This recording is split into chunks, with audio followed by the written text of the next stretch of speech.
Assalamualaikum warahmatullahi wabarakatuh. Perkenalkan, nama saya Wahyu Ditya dengan NIM 051614738 dari UPBJJ Bogor.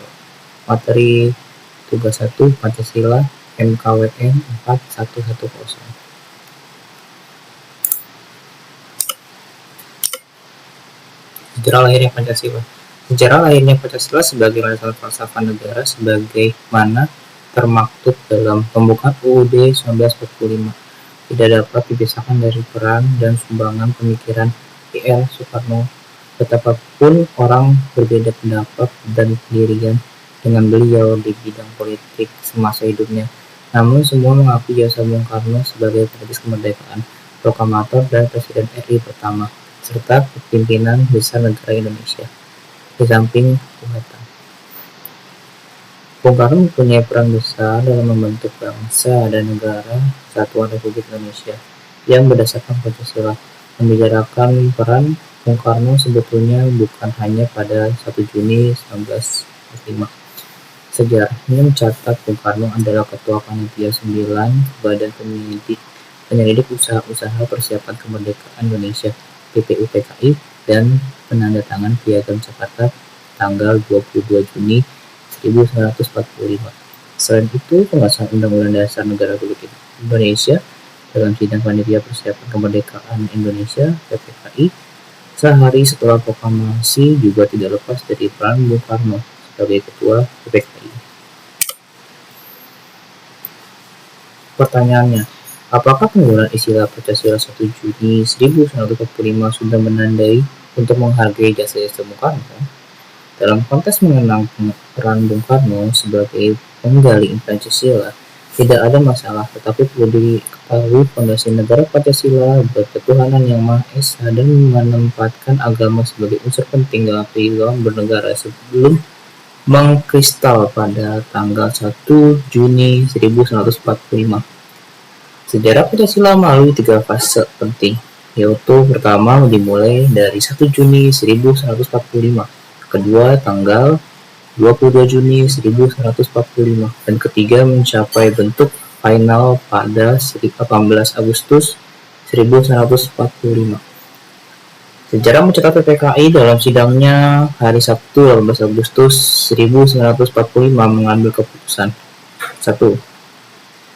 Mensahkan dan menetapkan Undang-Undang Dasar Negara Republik Indonesia. 2. I.R. Soekarno dipilih sebagai Presiden dan Dr. Agus Muhammad Hatta sebagai Wakil Presiden dari negara Republik Indonesia. Dan ketiga, pekerjaan Presiden untuk sementara waktu itu dibantu oleh sebuah komite nasional. Pancasila 1 Juni 1945 adalah pidato Bung Karno dalam sidang PPKI tanggal 1 Juni 1945 di gedung Tigo Sangiin. Sekarang gedung Pancasila, Kementerian Luar Negeri, Jalan Pejambon, Jakarta. Bung Karno sebagai anggota PPKI mengajukan usulan 5 prinsip dasar negara Indonesia, yaitu kebangsaan Indonesia, internasionalisme atau perikemanusiaan, mufakat atau demokrasi, kesejahteraan sosial, dan ketuhanan. Bung Karno menyebut 5 prinsip yang dikemukakan dengan Pancadharma. Menurutnya, atas saran seorang ahli bahasa, konon adalah Mr. Muhammad Yamin, dianggap lebih tepat dengan istilah Pancasila. Ketika itu Bung Karno menawarkan kemungkinan Pancasila diperas menjadi Trisila dan masih dapat diperas lagi menjadi Ekasila, yaitu gotong royong. 5 prinsip yang diucapkan Bung Karno merupakan gagasan awal Pancasila dan belum menjadi konsep resmi. Pancasila 1 Juni 1945 berbeda rumusannya dengan Pancasila dalam pembukaan UUD 1945 yang disahkan PPKI pada tanggal 12 Agustus 1945 dan berlaku sampai sekarang. Sebelum Bung Karno mendapatkan kesempatan menyampaikan pidato tentang dasar negara, sidang PPKI tentang BPUPKI tanggal 29 Mei dan 31 Mei 1945 telah mendengarkan pidato dari para anggota lainnya, seperti Mr. Muhammad Yamin dan pidato yang bernas dari Ki Bagus Hadikusumo. Ki Bagus mengemukakan agar negara Indonesia baru yang akan datang itu didasarkan agama Islam.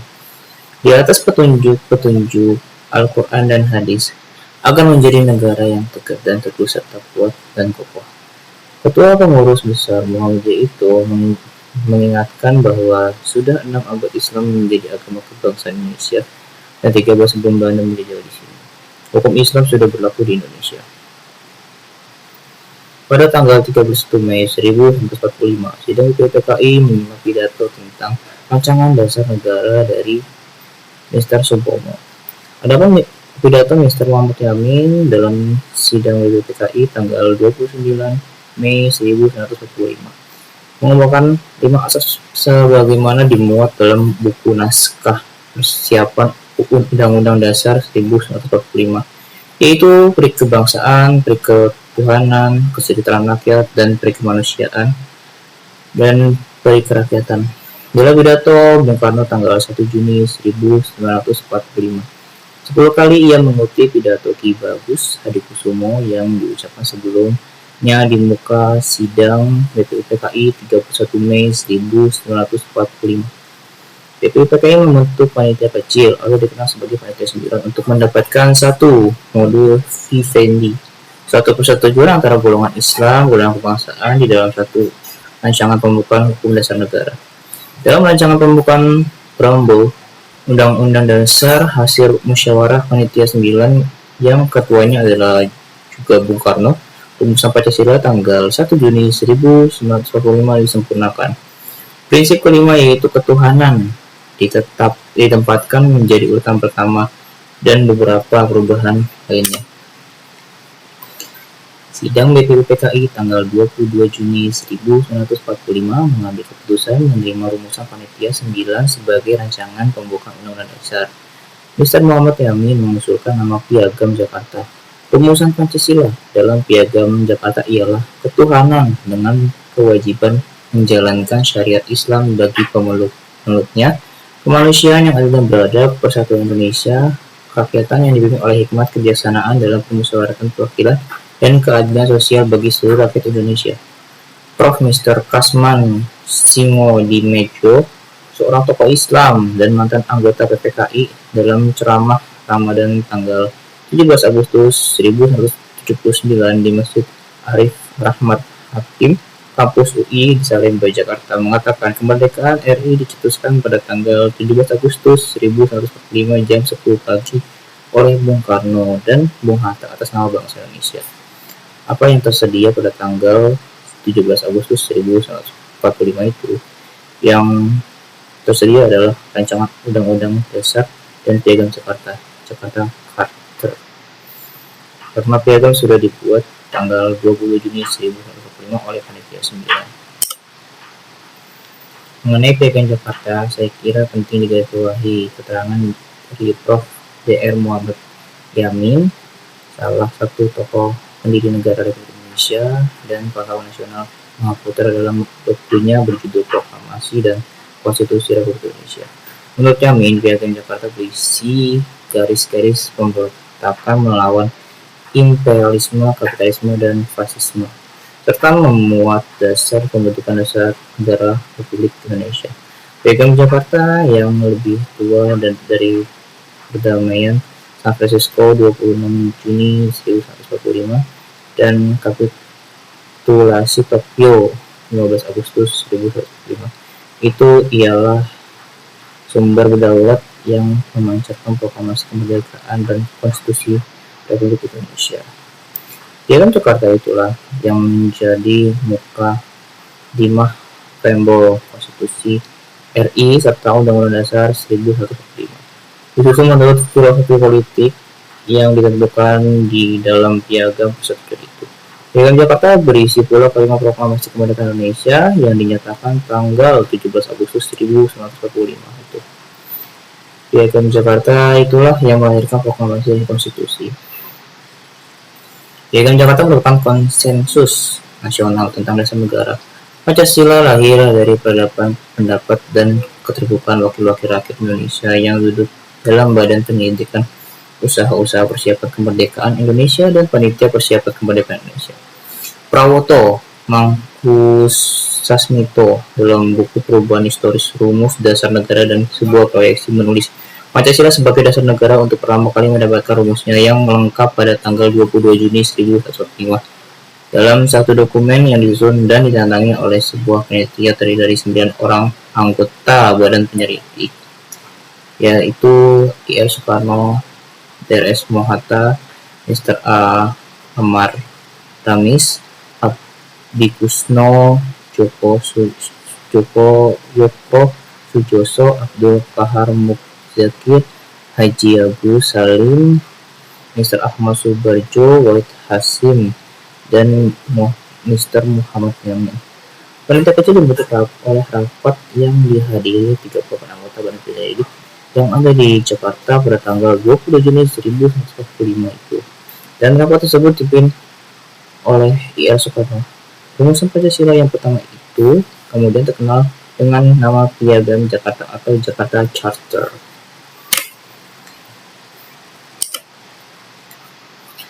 Tulisan Wakil Perdana Menteri RI dan Ketua Umum terakhir Partai Masyumi itu mempertegas kedudukan Piagam Jakarta sebagai dokumen historis dan dokumen politik. Piagam Jakarta memuat Gentleman's Agreement, istilah dari Sudirman Wirosanjojo atau istilah dengan Soekarno, persetujuan antara pihak Islam dan pihak kebangsaan tentang dasar negara Republik Indonesia. Menurut Dr. Anwar Harjono SH, jiwanya Pancasila dan UUD 45 ada pada Piagam Jakarta, bukan dari yang lain. Seperti diutarakan di atas, Piagam Jakarta merupakan rumusan kompromi antara golongan Islam nasionalis Islami yang menginginkan negara Indonesia dibangun atas dasar-dasar ajaran Islam dan golongan kebangsaan nasionalis sekuler yang menginginkan negara nasional dengan pemisahan secara mutlak agama dari kehidupan bernegara. Dalam konteks ini, Piagam Jakarta merupakan jantung cita-cita kemerdekaan bangsa Indonesia dan dokumen kesepakatan tertinggi para founding father mengenai dasar negara Republik Indonesia. Menurut fakta sejarah yang disampaikan Bung Hatta sore dari hari 17 Agustus 1945, beliau menerima tamu seorang afsir Kaigun Angkatan Laut Jepang. Tamu itu menyampaikan suatu hal yang amat penting bagi Indonesia. Ofisir dimaksud Bung Hatta sendiri, lupa namanya, mengaku datang sebagai utusan Kaigun untuk memberitahukan bahwa wakil-wakil Protestan dan Katolik di daerah yang dikuasai oleh Angkatan Laut Jepang keberatan terhadap bagian dalam pembukaan Undang-Undang Dasar berbunyi ketuhanan dengan kewajiban menjalankan syariat Islam bagi pemuda-pemudanya. Jika bagian kedua itu ditetapkan juga, mereka lebih suka berdiri di luar Republik Indonesia. Dalam buku sekitar proklamasi, Bung Hatta mengungkapkan bahwa ia tidak menerima begitu saja keberatan dimaksud. Saya katakan bahwa itu bukan suatu diskriminasi, sebab penetapan itu hanya mengenai rakyat yang beragama Islam. Waktu menurunkan pembukaan Undang-Undang Dasar itu, Mr. Marinis yang ikut serta dalam panitia 9 tidak mempunyai keberatan apa-apa pada tanggal 22 Juni. Ia ikut menandatanganinya, tulis Bung Hatta. Singkat cerita, akhirnya Bung Hatta menerima keberatan yang dimaksud dan berjanji akan menyampaikan kepada sidang PPKI pada tanggal 14 Agustus 1945 esok harinya. Pada tanggal 14 Agustus 1945, menjelang dimulainya sidang PPKI dengan agenda pengesahan Undang-Undang Dasar, Bung Hatta melobi 3 orang anggota PPKI yang ada ketika itu mewakili golongan Islam, yaitu Ki Bagus Adikusumo, Kasman Suno Mijo, dan Teku M. Hasan. Dalam keterangan Prawoto, KHA Wahid Hasim tidak hadir dalam pertemuan 12 Agustus 1944 karena sedang perjalanan ke Jawa Timur. Bung Hatta meminta 3 tokoh Islam itu bersedia menghapus 7 kata dalam rancangan pembukaan Undang-Undang Dasar dan menggantinya dengan ketuhanan Yang Maha Esa.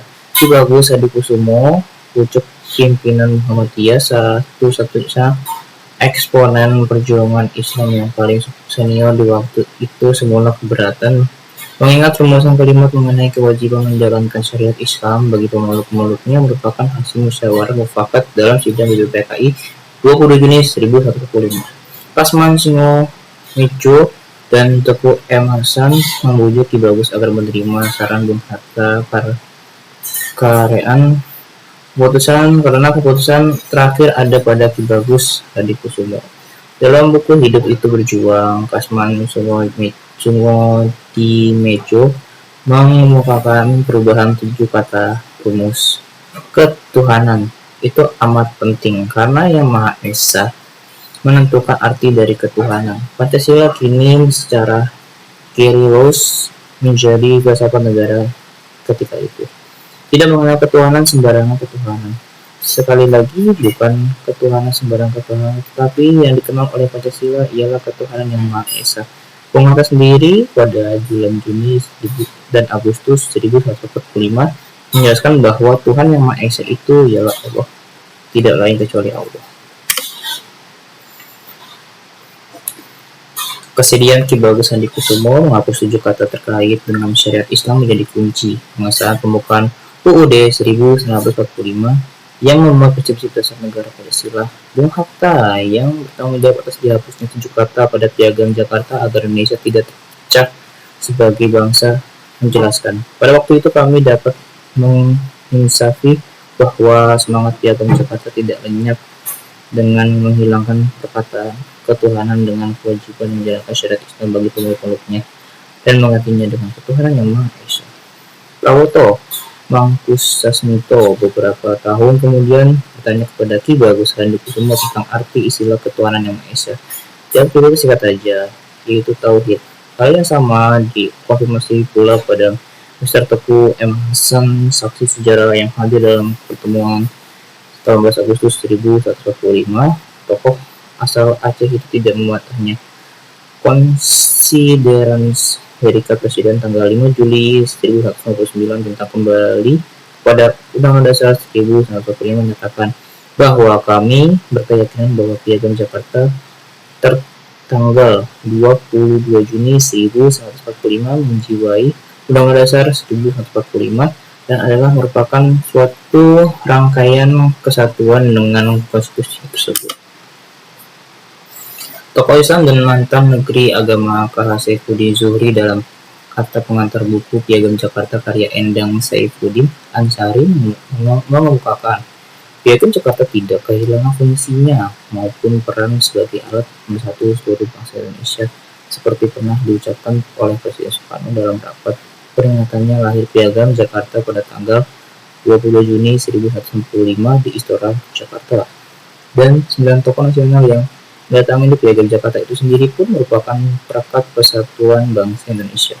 Negara Kesatuan Republik Indonesia yang berdasarkan Pancasila merefleksikan amanat perjuangan umat Islam dan elemen bangsa lainnya. Umat Islam, kata Muhammad Nasir, pahlawan nasional dan Perdana Menteri RI tahun 1950 sampai 1951. Sejak awal kemerdekaan sadar bahwa kita hidup dalam masyarakat yang menjemuk pluralistik dan umat Indonesia tidak pernah menohok teman seiring. Dalam kaitan itu, Muhammad Alamsyah, Ratu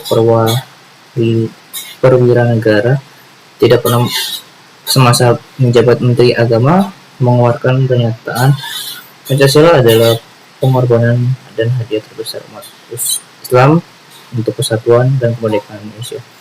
Dalam kaitan ini, pengesahan Undang-Undang Dasar tanggal 14 Agustus 1945 merupakan tonggak paling bersejarah bagi bangsa Indonesia setelah proklamasi. Tanggal tersebut ditetapkan oleh pemerintah sebagai Hari Konstitusi dengan keputusan Presiden nomor 18 tahun 2008. Berikut adalah nilai relevan Pancasila. Bagian riset ini, Pancasila tetap relevan untuk generasi saat ini, termasuk generasi Z dan milenial, karena membuat nilai-nilai universal yang mendorong kemajuan dan keharmonisan. Satu, ketuhanan Yang Maha Esa mendorong toleransi dan modernisasi beragama serta menghargai keyakinan yang berbeda di era pluralisme. Menginginkan bahwa setiap manusia harus memiliki landasan moral dan etika dalam bertindak. 2. Kemanusiaan yang adil dan beradab, mengajarkan generasi muda untuk menjunjung tinggi hak asasi manusia, menghormati sesama, dan melawan diskriminasi termasuk di dunia digital. 3. Persatuan Indonesia, menekankan pentingnya persatuan di tengah keberagaman suku, budaya, dan ras. Nilai relevan untuk melawan polarisasi dan mempromosikan inklusivitas. 4. Kerakyatan dipimpin oleh hikmat kebijaksanaan dan kemusyawaratan atau perwakilan. Mengajarkan pentingnya dialog, musyawarah, dan partisipasi publik dalam mengambil keputusan, generasi muda didorong untuk berpartisipasi aktif dalam berdemokrasi. 5. Keadilan sosial bagi seluruh rakyat Indonesia, mendorong kepedulian sosial, memerangi ketidaksetaraan, dan mengadvokasi keadilan di berbagai bidang, termasuk pendidikan, ekonomi, dan kesempatan usaha. Sekian dari saya. Wassalamualaikum warahmatullahi wabarakatuh.